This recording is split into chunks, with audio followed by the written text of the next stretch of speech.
love you. I'm gonna give you some space. Um, um, love you. Hi, everybody. That was my husband leaving just now. Yeah, now for some totally different content. We're going to talk about your first time visiting Las Vegas. We all plan to meet at Royal Vegas Retreat this year. Obviously, that's not happening next week. But hopefully, this will help you plan for the future and get excited. Help you strategize and stuff like that. So here's what we're going to talk about. And I'm going to say Las Vegas and the Vegas Strip interchangeably throughout this presentation. Do not at me. I just mean the Vegas Strip. There's enough excitement there to last you days and days and weeks of vacation. So I'm going to talk to you today about why we love the Vegas Strip, how to get around the Strip, how to save money doing everything you want to do, because believe me, there is so much you can do. I'm going to talk about gambling, which is something that's pretty exciting to people if you've never tried it before. So just consider that your content warning. We will talk a little bit about gambling addiction and other addictive substances in a low key way, not like a graphic or like sordid kind of way, but like just enough to keep you informed. A couple things beyond the Vegas Strip that you can do. There's so much. I'm barely going to touch on it, honestly. And like I said, there's enough on the Strip itself to keep you entertained for a long time.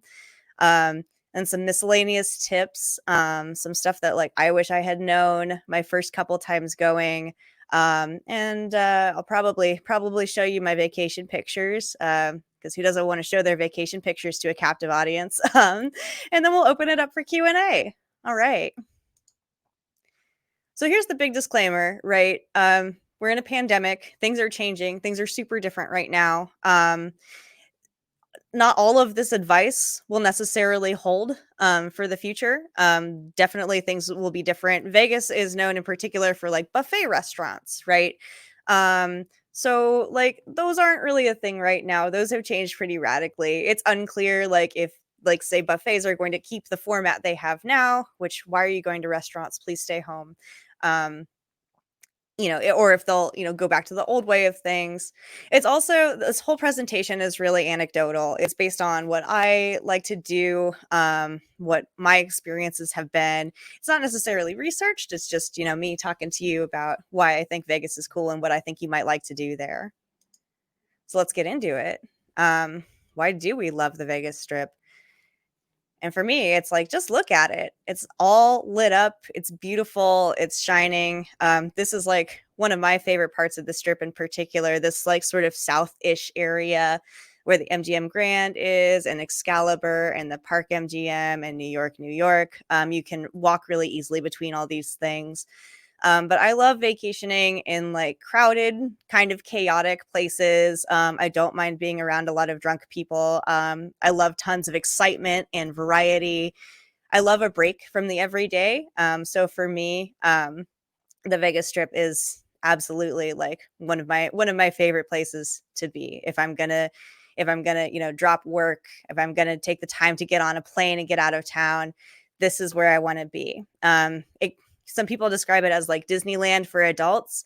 I will say it's not as like meticulously themed, but like it ends up feeling very immersive. You do forget the outside world a little bit and you're just in this weird little like kind of city. Um, some other great reasons are you can absolutely choose your own adventure. I call it basically the Cheesecake Factory menu of vacation destinations, right? Because there's something for everybody. Literally, if you want to do it, it is there. You can choose to just lay out by the pool all day.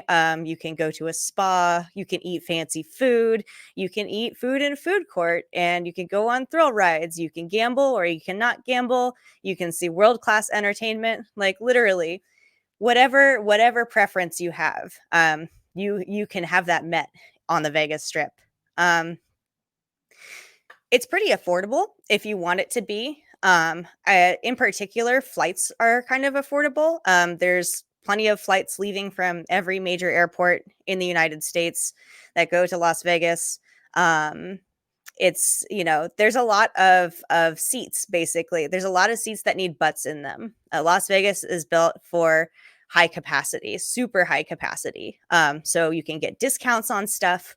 um, at the last, if you're willing to wait till the last minute, you can get, cheap show tickets, things like that. You can also go really hard and ball out and, take all of your savings and, plan to spend that. um, like I said, it kind of ties back into the choose your own adventure thing. You can do whatever you want. It's pretty safe also. Like with any unfamiliar place, you do need to use common sense. um there's a lot of security because there's a lot of money flowing through the casinos, and as a side effect, they'll look after you and keep you safe. But that is what they're protecting. So look out for yourself, but for the most part, it's not some place where you're in a ton of danger or it's very risky to go around. um it's easy to get to and get around. Like I said, it's very easy to fly there. There's plenty of affordable flights, and it is easy to get around. We're going to talk about that next because I think that's really important, especially since there's all sorts of things up and down the strip that you'll want to get to. You'll want to hop around. Probably, you probably don't just want to stay in one place. At least I don't. And it's also iconic. You see it in movies, television, all kinds of media. It kind of gets built up in people's minds as this big destination. Some people love going there when they turn 21. Honestly, I'm really glad I went, and I still continue enjoying going there. And I'm hoping to go back to Vegas plenty more times in my lifetime. So how do you get around the Vegas Strip? And the big question that you might ask is like, well, can't I just walk? Can't I just walk all the way from one end to the other? And like, yeah, you totally can. You don't necessarily want to, though. It is the whole strip is 4.25 miles long. And just because of the scale of all of the buildings and all the hotels and all the stuff, it's really hard to tell exactly how far you're walking. So you might, point at something in your vision and be like, okay, I'm going there. And you're going to spend like half an hour or 40 minutes walking because it's a lot farther than you think it is. So there are certain places like that you can walk around. Like I said, around the MGM Grand, there's a lot of stuff that, you just have to cross the street. And basically you're there. Sometimes it seems like you can walk, but it's actually a hustle.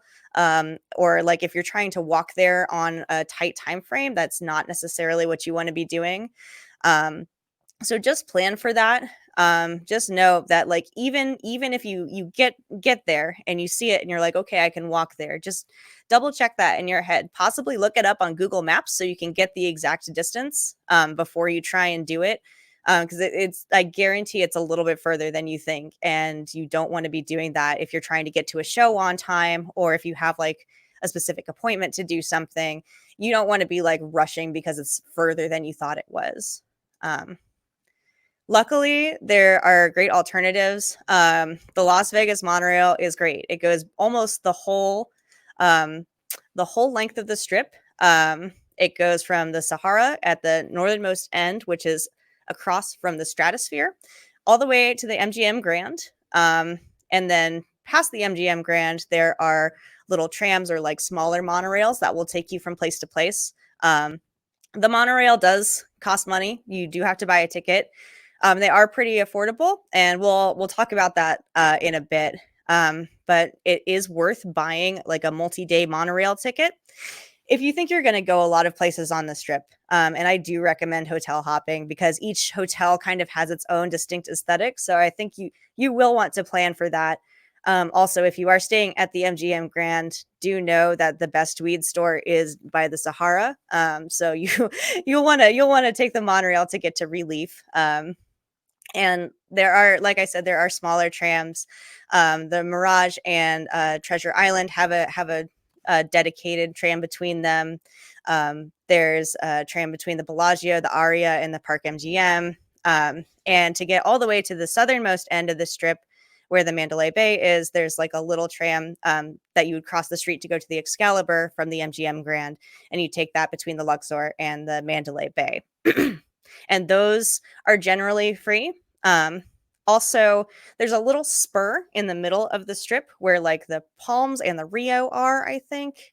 Might be. I don't have a map pulled up. I'm not like great with remembering that kind of stuff. So don't at me if I'm wrong. Just do your own research.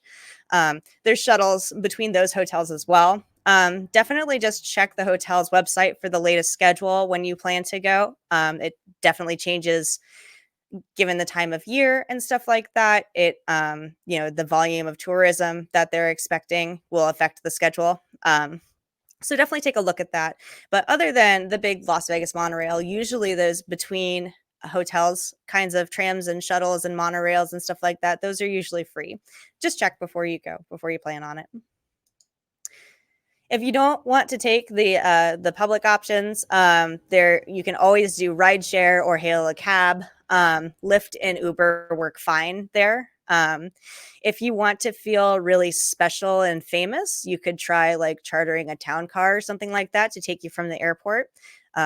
Definitely more about that in the next slide about paying for stuff. It can definitely feel good. It's a good vibe. It's fun to be like in a very fancy Cadillac on the strip and rolling past all the hotels to where you're going to check in, and it can make you feel really cool. It might be the experience you're looking for.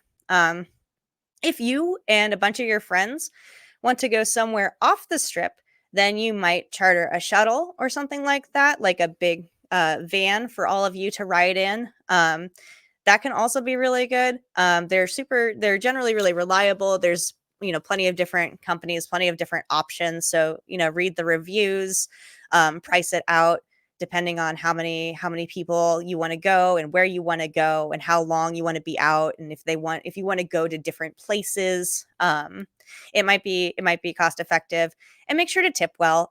Probably a tip is already included when you pay for it, but like, the whole, it's a whole tourism town. It's a hospitality area. So the whole place runs on tips. Everybody will take tips. Just, have that cash ready. And you never know, they might remember you next time when you go back. Okay, so all that stuff sounds expensive, right? And it can be, but like I said, Vegas is built for high capacity. So that means there can be bargains, right? I think Groupon works really well for Las Vegas. I have been an avid traveler in the past, but also not necessarily the most money having traveler. So I've definitely gone places and tried to, Groupon aggressively. And in some places it doesn't work that well. It's, really, you're only getting deals at places that aren't that good, that are having a really hard time getting people in the door. In Las Vegas, there's so much room to fill that all sorts of great deals will be on Groupon. Just make sure you read the fine print every time. Check the location too. You might not want to be going like 5 miles off the strip for that spa deal you saw or something like that. Just make sure you're getting exactly what you think you are. Groupon can be pretty helpful if you make a mistake. In the past, I feel like they've refunded stuff. Like if I like clicked on it and I was like, oh crap, that's not actually what I wanted. Dang.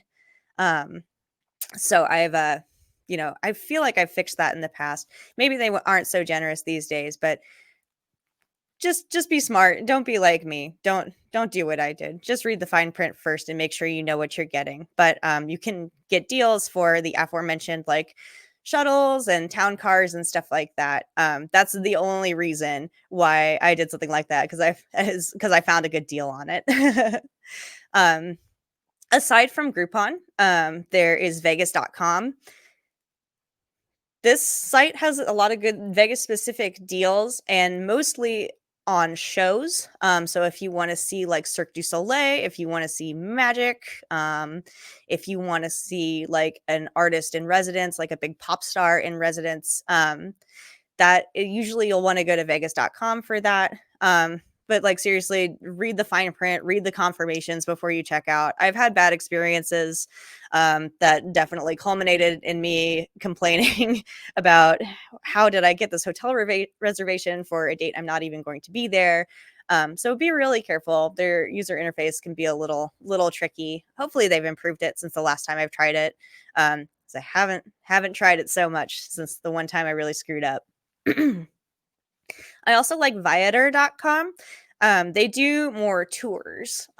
So they'll take you someplace or like a guided tour or something like that. It is owned by TripAdvisor.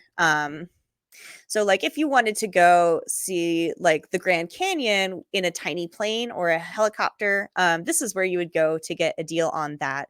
We'll talk a little bit more about like natural wonders nearby in the Beyond the Strip section, but I would go to Viator.com to look for those kinds of deals. There's also like helicopter tours that will take you above the strip and stuff like that, if that's something that you like doing. So this last one is a little bit, maybe a little bit controversial, but I like the M Life phone games, and I actually have my phone with me right now. I think these are pretty neat. And if you play them, you can get points for real rewards. What I have up right now, I don't know if you can see it. This is Pop Slots. It's like interactive. It's like, oh, cool, I get to go to a casino. Sweet. Go inside. Your little avatar's there. It's like hooked up to Facebook.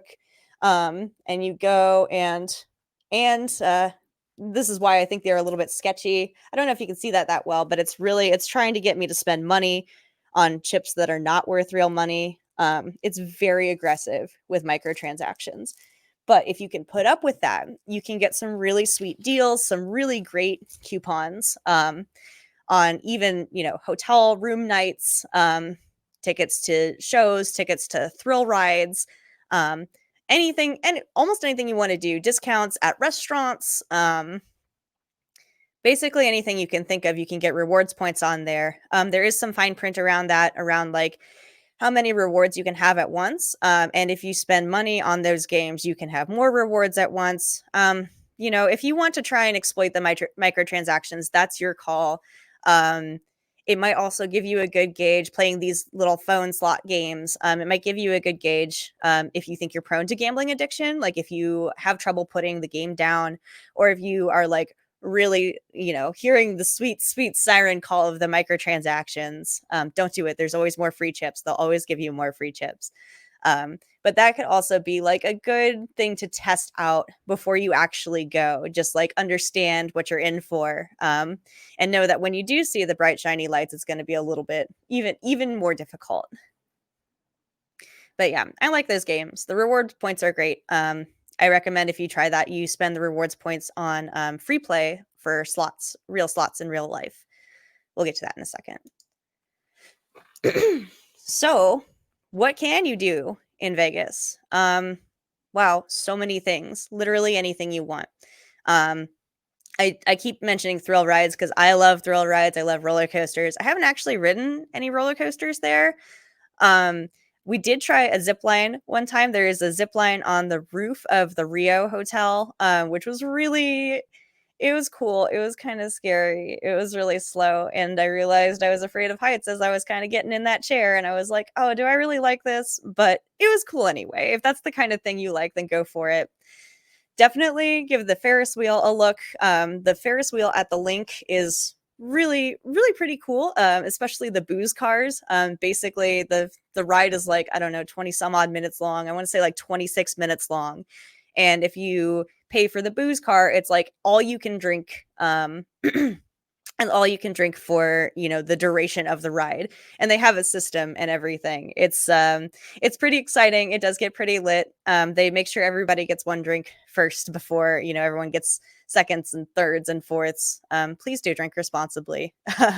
Just gonna say that now, and probably will say it again. Do be responsible. There will be more booze than anybody can handle there. If you like dancing with your friends, it's a great place to go clubbing. If you've never been clubbing before and you're not aware of like the weird gender norms around it, like, oh, ladies get in free and men have to pay the cover or something like that, just be aware that that's a thing.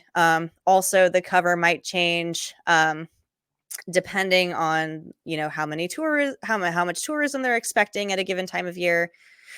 This is also something that you can Groupon really well for. I definitely recommend you try it once. I'm not really somebody who goes clubbing a lot, but I like to go out dancing every so often. It can be really fun. You can shell out for bottle service and like have a table and stuff like that. It's brutally expensive. Definitely Groupon the shit out of that. Um, but yeah, I think it's worth trying once if you kind of like that kind of thing. Um, Shows and concerts are huge. The entertainment is world class. I've been to Las Vegas like 3 times now, and I still haven't seen like a Cirque du Soleil show. So that's next. We did see a magic show. We did see Penn and Teller. If you like that kind of thing, then I totally recommend you go for it. If you're not like a huge fan, if you're not into Penn and Teller, that's fine. Like I found it a little offensive myself, but like it can be worth watching. But magic, concerts, pop stars in residence. It's amazing to kind of like walk through the hallways and see the old posters of like who's done a residency recently or in the past like decade or so. And it's like, wow, those are all super, super famous people that I really loved as a child or something like that. So keep an eye out for that. Um, Also, like dance crews are a thing. There's all kinds of entertainment. And I think in the future, that's something I want to spend a little bit more time looking at for myself. I just have trouble like sitting in one place, and there's all these bright, shiny, lit up things calling my name elsewhere. So I tend not to prioritize it, but I recommend you do it anyway. um, if you like shopping, especially for like designer clothing and designer handbags, there's a lot of options for that. If you just like browsing, that's fine too. Unique bars and restaurants are a thing. There's definitely like themed restaurants and themed bars. I love the Chandelier Bar at the Cosmopolitan. It's really beautiful. I'll show you a picture of it later. But that was one place I really wanted to check out, and I got to. I don't have any good pictures of myself there, but it's definitely if you have like a phone with night sight on your camera. That's I recommend getting a snap there, a cord snap or something like that.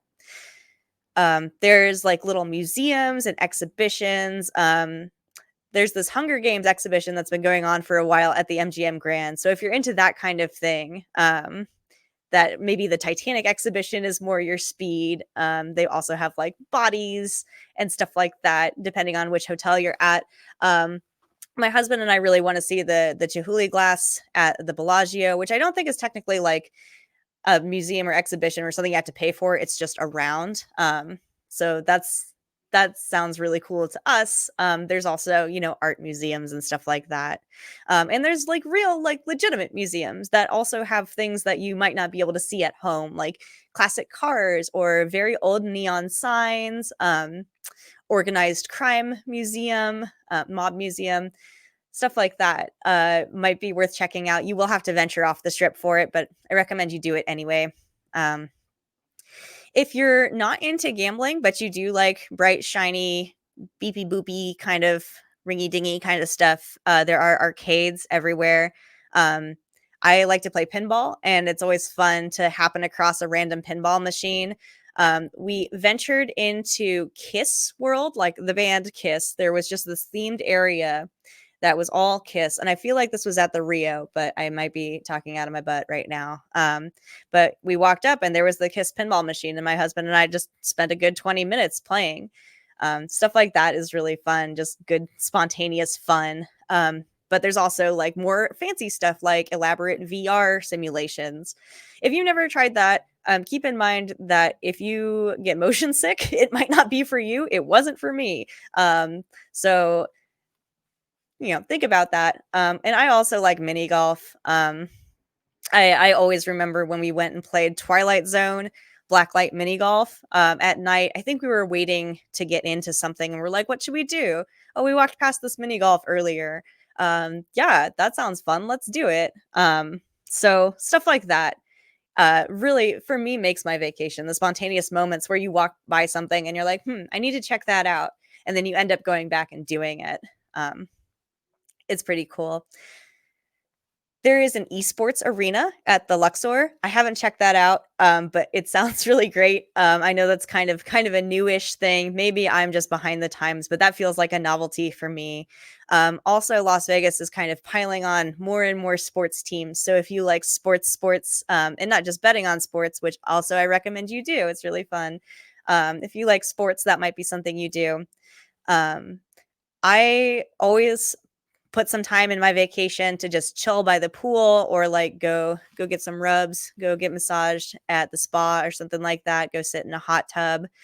There's I've never actually been to Las Vegas in the summer. I always go in the winter when I know the weather's going to be pretty nice, and it is pretty nice. I hear it gets a little bit like little too cold, a little too frigid and windy. Um in January, but other than that, it's really nice in the winter. If you go in the summer, or at least, as before October or so, between like April and October, they have day clubs, which is like a pool but with a DJ and a lot of music and noise and drunk people. And everyone's, wearing swimwear. So it's that kind of vibe if that's what you're into. I think it could be fun. I don't know. I don't know if I'd want to spend more than like I for me, it's the kind of thing that I would be like, "Oh, that sounds really cool." And then I'd go and I'd be like, "No, this is too much." Um, so I would read reviews before you go. There's, every hotel has a day club in the summer. Might be worth checking out. Um, all the hotels are really elaborately, meticulously themed. So I recommend just going to other hotels, just kind of seeing what's there. The Venetian and the Palazzo in particular have really lovely, ambiance and beautiful areas, actual canals, I think, a fake canal in the Venetian. Um, the Caesar's Palace has this beautiful, like, forum, like a marketplace. There's lots of cute areas like that. The Mandalay Bay has, fishy areas, fishful areas. I recommend just like going around and seeing what there is to see. I also just love people watching. I like to just park down at like a casino side bar and sort of face out towards the floor and see what everyone's up to. Um, and it's also cool to just walk around. It's great to walk the strip if you're not really going anywhere. You might meet some interesting characters. You might meet some buskers or some people trying to sell you CDs. Hold firm, but it's nice just to walk around and absorb the chaos for a little bit. So the one thing I left off that list is gambling, because we're going to spend some time on it. Yeah, I think gambling is super fun. And I know if you've never been to a casino or if you've never been to Las Vegas, you might have questions about it. So let's get into it. It is super fun. And it's best with a friend or with your partner or with a family member, somebody who's close to you. Um it can be a little bit weird alone. And if you are prone to gambling addiction, then you definitely don't want to play alone or without supervision. Definitely bring a friend and go with a plan. Pretend like you're going to GameWorks and you have a card with X amount of money on it, and when it's gone, it's gone. You're done playing. And that's usually the best way to kind of keep things under control. If you're not able to do that, figure out a way to take a step back. You might not even realize it in the moment. You might feel a little bit hungover when you stop gambling, even if you're still buzzed from drinking. Just be aware of your body and your mind and what they're telling you. The casino will be open all night, so don't actually stay there all night. Don't stay there until 4 or 6 or whatever. Make sure you take time to sleep and listen to yourself and what you need, and don't spend more than you set out to spend. It may be easier said than done, but you can do it. And like, honestly, if you want to chat about that, I'm here for you. So like, slide into my DMs sometime. I'm willing to talk about it one-on-one if you like. Okay, cool parts about gambling. If you're a drinker. Oh, one thing worth mentioning is that you do have to be over 21 to gamble in Las Vegas. I know there are places in the United States where you can gamble under 21 if you're 18. But in Las Vegas, you do have to be 21. Might have something to do with the comp drinks because you get comp drinks, which is sweet. And it varies, of course, by casino, by hotel, probably by which area of the casino that you're in. How much money you seem to be spending. But yeah, if you sit and gamble for long enough, you'll have to stay in one place and kind of stay at the same machine or the same table. A server will come around to you and they'll take your drink order, and you can get basically anything you want. Do keep in mind that, there are a lot of people on the casino floor, and those bartenders are slanging drinks for everybody. So don't order a mojito. Don't order, a blended drink. Don't order anything fancy or elaborate. Do your like go-to highball, gin and tonic, rum and coke, vodka soda, whatever thing like that. Glass of wine is good. They'll probably have every choice under the sun. So if you say white wine, they'll be like, so what do you want in particular though? So just have your drink order ready, keep it simple. And when the server comes back with your drink, give her $5. And I do say her because she's probably a woman. She's probably kind of tired, and she will be delighted to wait on you in your frills, tipping her $5. I guarantee she'll be back pretty quick. So as they say, bet slow and drink fast. Stay in one place for a while. Don't lose your money too quickly. And think about it like you're spending the money that you would spend on drinks on the machine, on gambling, or at the table. And yeah, just kind of, think about it when you're budgeting, think about it that way. And like, please don't forget to tip, because you would be tipping on these drinks if you were buying them at the bar. And, those tips are really important to your server. Additionally, make sure when you're playing table games, you tip the dealer when you walk away. You can tip them in chips or in money. And basically anybody on the casino floor will take a chip or money or a voucher or something like that, like a slots voucher. It all can be exchanged for real actual money. So if you don't have cash, you can probably you can still tip your server or the dealer. When you tip the dealer, make sure when you hand them the chip or the money, just say like, "This is for you," and put it in their hand so they know like you're not playing. Just make it super clear for them. Speaking of table games, so when we talk about table games, talking about like blackjack or poker, roulette, craps, anything on like a nice felted table, like wood around the edges, and a dealer who is playing the whole time with you, or helping you play, or facilitating the game in some way. Almost, I think most table games, if not all, have a minimum bet that you need in order to play. So do check the minimum before you sit down. It will vary across the casino floor. So there will be some options for you if you're not, a high roller. Go for the $10 table. But do keep in mind that there is a minimum, and if you can't make that, you can't play.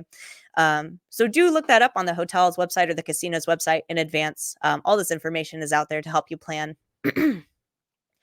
And do tell the dealer if you've never played before, because then they'll know to help you out. They'll know they'll kind of be able to level set you, and they'll know if they need to prompt you or cue you or anything like that. And you can also go during a slow time or pick a table with not a lot of people, or an empty table if you've never played before. If you want, you can always go in the morning. And casinos are generally offering lessons, mostly on craps, because it's confusing but very exciting. It's very cool. It's got a lot of rules. It has a bunch of like particular terminology. I can't remember what it is right now. I can't seem to hold it in my brain longer than it takes to play. But like, definitely figure out how to play craps and play some, because once you see people playing it, you're going to be like, I want me some of that. It's very exciting. There are like some social norms around it, like don't bet against the other players at the table. But go to the lessons and find out all about that. And you can, even if there aren't lessons offered for a particular game you're interested in, you can always study the rules beforehand. There are different rules types. For different types of poker, it could be complicated. I don't play poker because I don't want to play against other people. That sounds like too much for me. But definitely check out the rules, study those beforehand.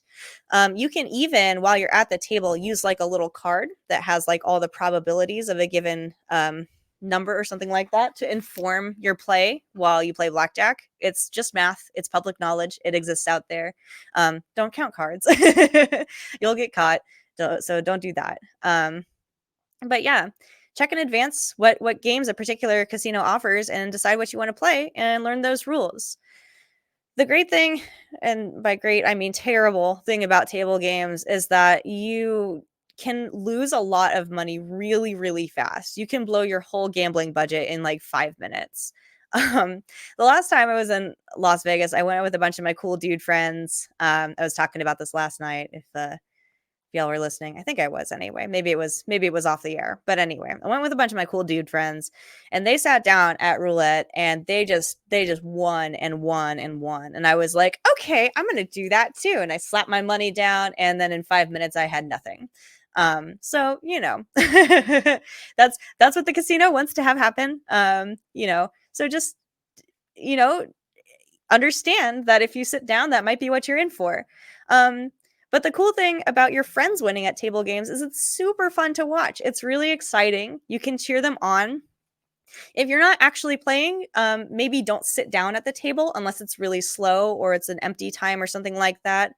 There are kind of unexpected pockets of emptiness during the day that might be nice to, play with your friends, like while everybody's at dinner or while everybody's at a show. But table games are really fun to watch and they're fun to play with a group of people. So plan to do that if that interests you. I love slots. I think slots are super fun. I think they're great for a number of reasons, not just because they're really cool looking, and I just am attracted to things that light up and are shiny. But the rules are intuitive, right? You put the money in and you pull the lever, and you get money or you don't. You probably don't. Once again, check the denomination before you start playing.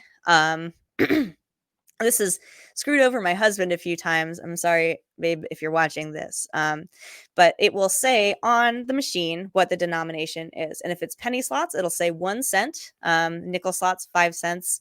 It might be $1, it might be $25, it might be $100. You won't wander into the high roller area by accident, but do know what the denomination is before you sit down. And keep in mind that the denomination is not what you pay for a single play. So if I sit down at a given penny slots game, that 1 cent is 1 credit. One play is at least 25 credits. So it's about 25 cents, maybe 40 cents. And that's kind of where your minimum bet is. So keep that in mind. You're not just betting a single penny each time. The penny is just kind of your starting point. That's just your level, your denomination. So I talked a little bit about free play before. Basically, free play is like a voucher just to play slots. But you put that fake money in and you can win real money off of it. Basically, you use the pretend money to start playing, but you get winnings in real actual cash, which is really great. So if you get like a voucher for free play, maybe as a comp or something like that, or from playing phone games, start off in the slots and then you can take that $25 or whatever you win to the tables and see what you can do with it. And I will say, if it looks like fun, it probably is fun. There's a lot of slots based on like popular media franchises, so like if you like Lord of the Rings, go sit down at the Lord of the Rings slot. It's gonna be great. There's a bunch of slots that are very tall. They'll have these big features where it'll be like something mysterious will happen and the game will be like, look up, and you go look up at the top and it's like spinning and spinning and spinning, free spins, this and that, which I find really thrilling. So like definitely sit down at games that are doing that. Watch and see what the staff are playing. They'll probably be wearing a Las Vegas sports team jersey. And they are probably spending enough time in the casino just by virtue of their job to know like where the big payouts are and stuff like that. So look out for the staff and see what they're playing. And, maybe when they leave, you sit in that nice warm seat. There's a bunch of other ways to gamble too. Sports betting is fun. if you're somebody who follows sports closely, that's probably more for you. The board outside the sports betting counter is going to show like everything for the week or the weekend. So if you just go up to the counter and you point and you say, I want to bet on the Seahawks, they're going to be like, no, you dingus, the Seahawks played yesterday. Not that that ever happened to me or anything and put me off sports betting or my experience betting on the NBA finals. I'm sorry, LeBron James. That was a bad experience. Anyway, yeah, sports betting can be fun. I will try it again someday, but it's pretty great. It's just like anything else, and then it makes actually watching the game a lot more thrilling because you have money on it. What I have in the picture here is called Konami Fortune Cup, and this is I have in my notes. Fortune Cup is the absolute titties. It is the best, most fun thing ever. It's basically a video screen and a tiny little racetrack that everybody sits around, and there are little mechanical horses that run around there. And it's just so much fun. All the horses have names. They all have these odds assigned to them. You can bet in different combinations, just like real horse race betting. The machine never breaks. The horses are never out of sync with what's on the screen. And they actually do run all the way around the little track. It's kind of amazing. My husband and I have spent hours there before just betting, like just with the same $20 in the machine, kind of winning and losing the same dollar over and over again and getting, plenty of comp drinks the whole time. It's so much fun. I really recommend it. You'll see it. You'll see it a mile away because it's got a big screen. Yeah, if you try one new thing when you're gambling, definitely try Fortune Cup. It's so cool. I also mentioned this recently in talking with somebody. There's video poker, video blackjack, video keno. If you don't know what keno is, it's basically just like a lottery. You pick some numbers, and if you get some combination of numbers, you win some amount of money. But they have these at bar tops around the casino floor. And basically, if you put whatever the minimum bet is into the video apparatus, they'll give you free drinks. You just drink for free while you do that. And all you do is you slide your money in, you hail the bartender, be nice if they're busy, obviously. And you just say like, hey, I'm betting. And they'll ask you what you want. And it's just like comp drinks on the casino floor. Excuse me. I've been drinking soda all night to stay awake. But yeah, that can be really fun. It's a good way to waste some time. It's just slide a 20 into the video blackjack machine. And usually it has a couple of different games you can play. So you can choose like poker, blackjack, keno, something else at any given bar seat. All right. That was a lot about gambling. And if you have any questions about that, we can go back to that in the Q&A. I definitely spent a lot of time on it because I think it's fun. I think it's compelling. It's not something that you can do everywhere. So I think it's worth paying attention to. So what about beyond the Vegas Strip? I mean, Las Vegas is a whole community. It's a whole city with people who live there all the time and schools and stuff like that. And, it's a real place that I don't know much about as a tourist, but I know there are other cool things that you can visit as a tourist. A lot of people recommend the Old Town or Fremont Street. It's another place you can gamble for sure. People say it has cheaper table minimums and better odds for blackjack. So if you're a serious gambler, you might want to go there. The Neon Museum comes really highly recommended. It's all old, decommissioned neon signs. They have strict rules about photography. You can only take pictures in certain areas. So definitely make sure you look that up on their website beforehand. But there are places you can take pictures. And I think it'd be a really cool place to get a cord snap in the future. Like I said, I like pinball. And when I went with my cool dude friends, we went to the Pinball Hall of Fame. Mostly I went with a bunch of my pinball buddies and some other assorted buds. But we have a pinball museum in Seattle here where I'm from. And I wanted to go to the Las Vegas Pinball Hall of Fame and see how it stacked up. It's a pretty cool place. It's got hundreds of pinball machines from all newnesses, very old games, very rare games you don't see that often, to like the newest and shiniest games. Go on a weekday during the school year, and it'll be pretty uncrowded. At like 3 or 4 o'clock, you'll see it get kind of hit with a wave of children as they come in. Um, you do pay coin drop. It's not like you pay for admission and you get free play. You pay for each individual game. But they do have change machines there. So, just bring your cash and you'll be good to go. But yeah, I thought that place was really fun. I definitely, as a somewhat avid pinball player, don't look me up on like the IFPA database or anything like that. I'm not like well ranked or anything. I just enjoy it. But as someone who really likes pinball, I thought it was super fun. There were a lot of games with very fancy and interesting, rare back glass artwork. It's cool, even if you just like looking at the games. And it's not very far off the strip too, if it's something you want to go to. If you like beautiful natural things, or if you like, I feel like Lake Mead is an artificially created kind of place, but if you like, being in nature in the desert, there's the Red Rock Canyon, which is pretty nearby, Lake Mead, which is like 25 miles away, and the Grand Canyon, which is actually very far away. There's different ways to get to it, but it's all worth exploring. If the weather is good, it's not too hot. And you have a good way to get there and back. The Grand Canyon is over 100 miles away, but it tends to be bundled in with Vegas trips. If you look at tours in and around from the Vegas Strip, you can go to the Grand Canyon. You can fly in an itty bitty plane, which we did. Also, don't recommend if you're prone to motion sickness, but it was pretty cool. Fly out of like Lake Mead and see the Hoover Dam, and go over a whole bunch of Grand Canyon-ness. It looked like cookies, like delicious like cookies in a river of chocolate milk from way up high. I might have just been a little sleepy and hungover because it was early in the morning when we went, but it was a great time. It was cool.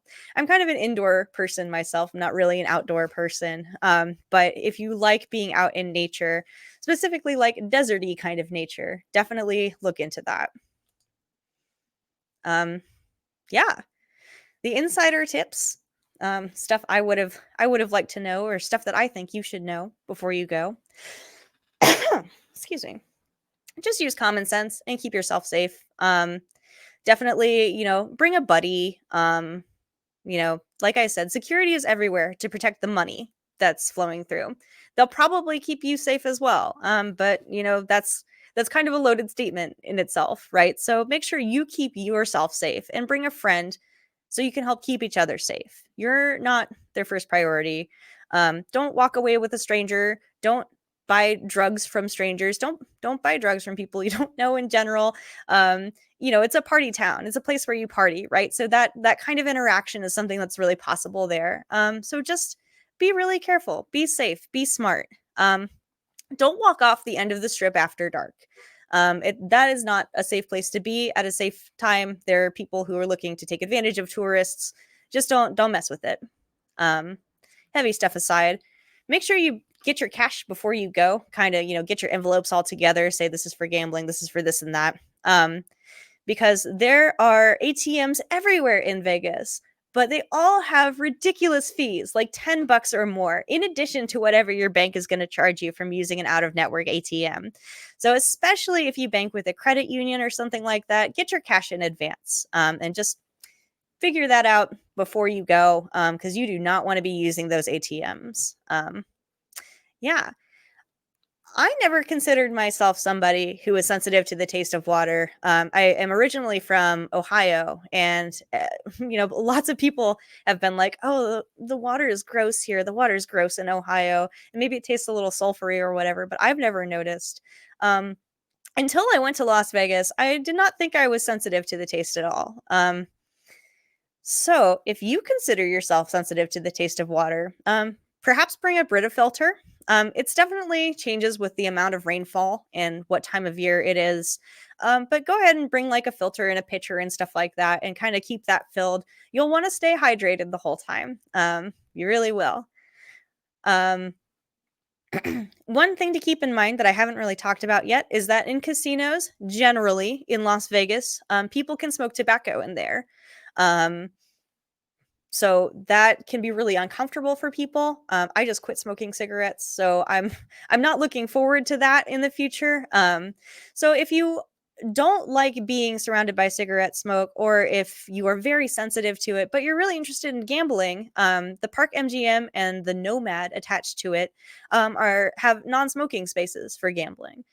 So that can be really great if you can't handle cigarette smoke.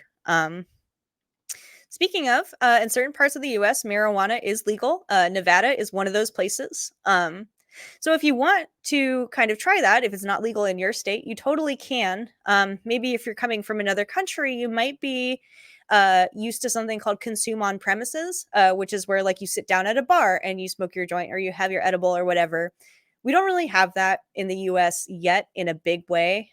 People are working on trying to make it happen. There's no consume on premises yet in Las Vegas, as far as I know. There's there's weird rules about when and where you can smoke. So just be careful if that's something you decide to do. It is legal. You can get cheaper weed off the strip. Make sure just buy it legally. Do not buy it from a rando. Buy it in a store if that's something you're interested in trying. Because I don't know, vacation's about trying new things, right? Um, yeah. So as you're walking around the strip, you might, as you're outside, out and about, you might see some showgirls in beautiful costumes. For sure, get a picture with them. They only take pics for tips, so make sure you have your cash ready for them. Um, and do take lots of pictures while you're there. Be careful taking pictures on the casino floor. It's you can't take a picture that's going to depict any information about the game you're playing or that might cause somebody to extrapolate about the game.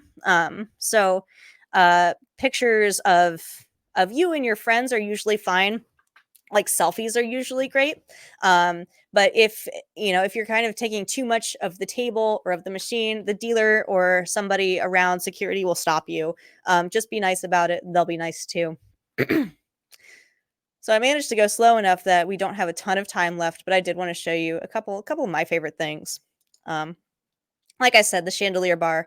This is a stock photo because I didn't take a good picture, but and I look like I'm like 4 years old in those pictures. Um, but yeah, this place is really cool looking. I definitely recommend you get a drink there sometime. Um, we really loved the Tournament of Kings. It's basically just medieval times if you've ever done that, but that was at the Excalibur and it was a really great time. I probably wouldn't have done it if we hadn't gotten a good deal on Groupon. But for sure, I would recommend it. I thought it was a good time. The cast were really talented. The horses were really well behaved, which is shocking to me. I don't know how a horse knows how to behave, but talented cast, talented animals, talented animal trainers. One place I really liked that no longer exists was this restaurant at the Mandalay Bay called Red Square. It was a Russian restaurant. You could at the time get like vodka flights and like little caviar samplers on blini and stuff like that. Um, it was super delicious and good, and nobody was ever there, so I guess that's why it closed. I liked it, so whatever. This is the view from the rooftop club at the Rio. It was really great. We had a really fun time dancing here. I think this is the Hoover Dam. It was cool from the airplane. We saw the Grand Canyon and stuff like that. We had a bunch of pictures of this that all kind of look the same to me. But I thought this was pretty cool. And Pinball Hall of Fame, playing the Vegas pinball machine, which I hadn't actually seen before. Which I think is fun and great. Pinball is sometimes just feels like slots light, right? Still things light up and beep and boop and feels good to play. All right. So didn't make you look at my vacation pictures too long, just in case you have questions. Yeah. So what do y'all want to know about? Got like 5 or 6 minutes. My favorite drink? Oops, sorry. Nope. I'm doing my tech person's job. I'm sorry, Jess. Uh, when I'm gambling, I tend to be like a vodka soda type of person, like just slug it down kind of thing. And get ready for the next one. Um, Yeah, I like that.